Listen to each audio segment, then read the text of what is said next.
Éviter de justesse une sanction politique grave. Ici, la chute du gouvernement, le ministre a échappé de peu à la censure grâce à seulement 18 voix d'écart.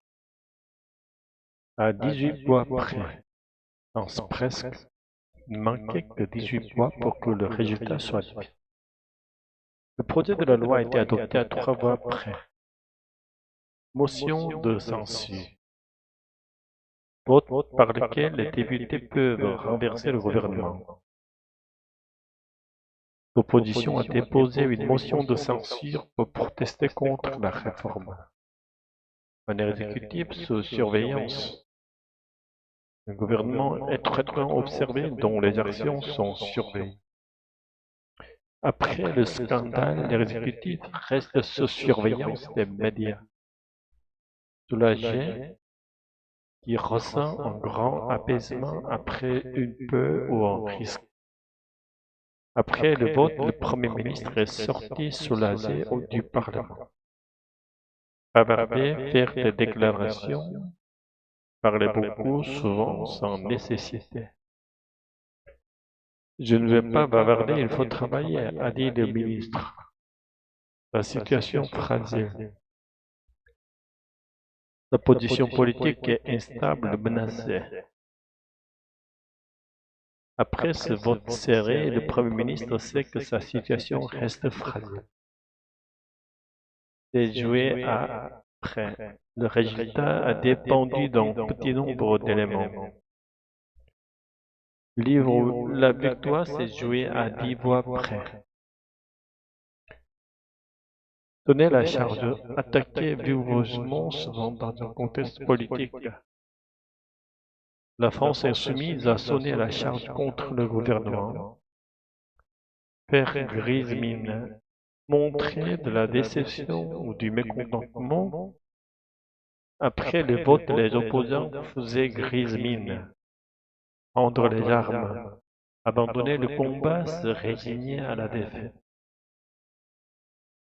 Malgré l'échec, LFI refuse de rendre les armes. De lancer un appel solennel, adresser publiquement un message grave et officiel.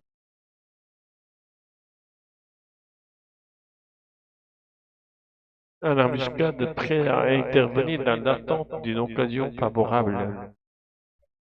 Les députés socialistes restaient en embuscade, prêts à agir selon la situation. Monnayer son soutien, conditionner son appui à l'obtention d'avantages politiques. Le PS veut monnayer son soutien contre les concessions sur les impôts. La voie reste périlleuse. La situation demeure risquée, pleine de dangers. Même sauvé, le gouvernement sait que la voie reste périlleuse. Sébastien Lecornu a échappé de peu à la censure à 18 voix près. Jeudi 16 octobre matin, l'Assemblée nationale a rejeté les deux motions de censure déposées par la France insoumise et le Rassemblement national contre le gouvernement. Un exécutif sauvé mais qui reste sous surveillance. Il vient tout juste d'échapper à la censure. À 2h29 aujourd'hui, Sébastien Lecornu quitte l'Assemblée nationale à pied et soulagé. Il fallait que les débats puissent démarrer et ils vont démarrer. Après, je ne vais pas commencer à bavarder, à faire des déclarations tout le temps. Donc, au travail, a déclaré le Premier ministre. Passer à la suite est vite. Le chef du gouvernement sait sa situation fragile. Son maintien et celui de ses ministres s'est joué à 18 points près.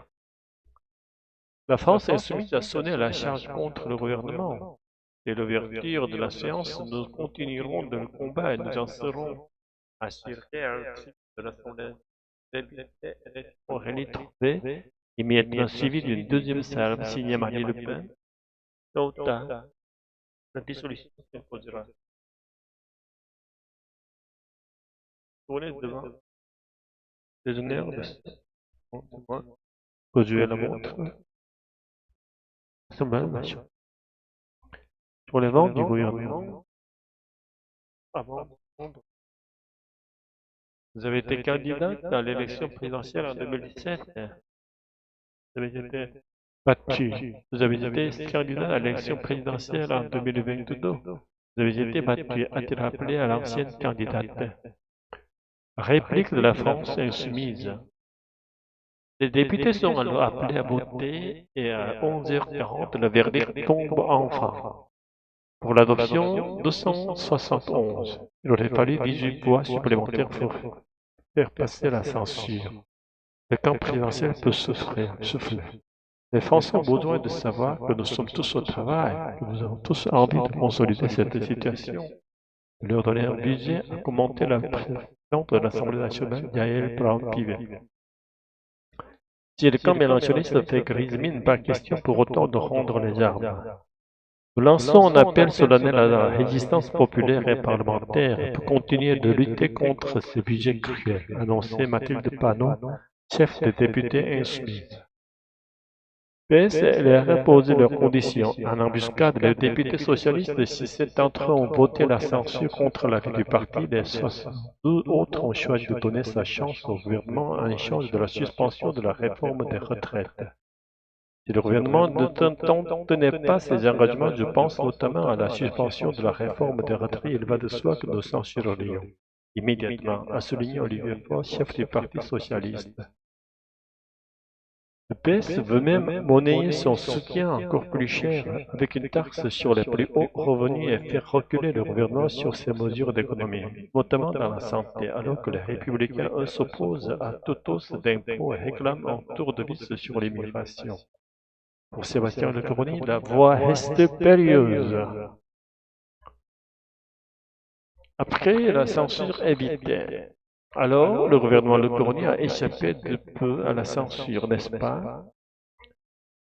Oui, exactement. Tout s'est joué à 18 voix près. C'est vraiment passé tout juste.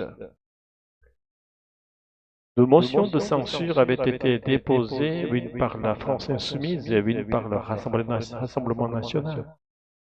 Et malgré leur rejet, l'exécutif reste sous surveillance. Beaucoup de députés veulent voir comment Lecornu va gérer la chute.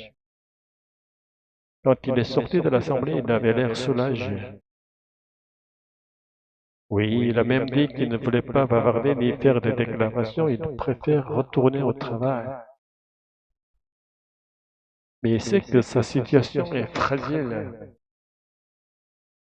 Exactement, son maintien s'est joué à quelques voix près, il n'a pas vraiment de marge. Et pendant ce temps, LFI a sonné la charge contre le gouvernement. Oui, mais après le vote, il faisait grise mine. Cela dit, ils ne veulent pas rendre les armes. Mathilde Panot a même lancé un appel solennel à la résistance populaire. Pendant ce temps, le Parti socialiste reste en embuscade. Il a voté contre la censure, mais il monnaie son soutien. Et les républicains, eux, ils refusent toute hausse d'impôts et mettent la pression sur l'immigration. Pour Lecornu, la voie reste périlleuse. Bref, il a gagné une bataille, mais pas encore la guerre. C'est exactement ça.